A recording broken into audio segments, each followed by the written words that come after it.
How are you? I'm good. So I'm just here planning out this panel discussion. And as you know, because we're both birth workers, we face issues when we are trying to advise our clients who need to kind of get clearance from their OB. So as an herbalist, what are some questions or concerns that you have your clients direct to their OB?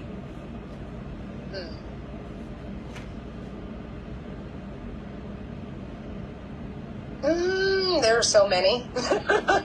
Yeah. I'm not drawing blanks. It's actually so overwhelming that I have to choose. Can I have sex while pregnant? That's a huge one. That's a huge one. I feel like there's a lot of stigma around sex, and is it safe? Can my partner ejaculate inside of me?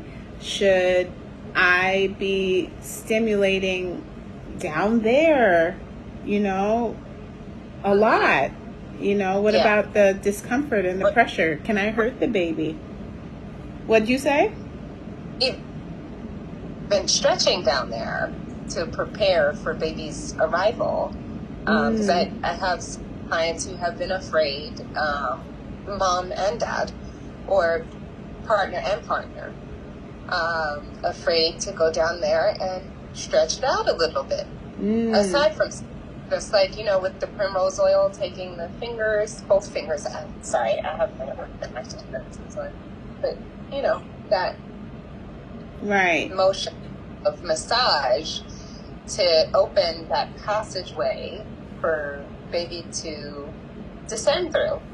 That actually jogs another question that I often hear a lot. How much movement is too much? Can we exercise, or can they exercise safely, especially if they haven't started a new routine and they would like to kind of use their pregnancy to stay fit?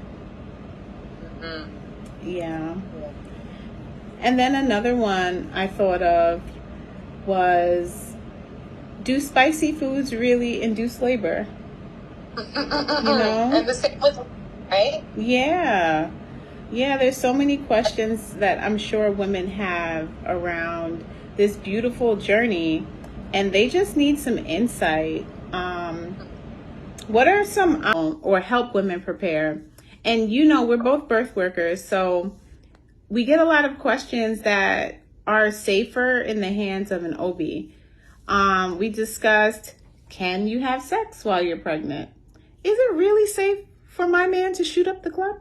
Is it? Or should he possibly catch that, in a contraceptive? We also discussed, can you exercise safely or start a new workout regimen if you haven't really done so before?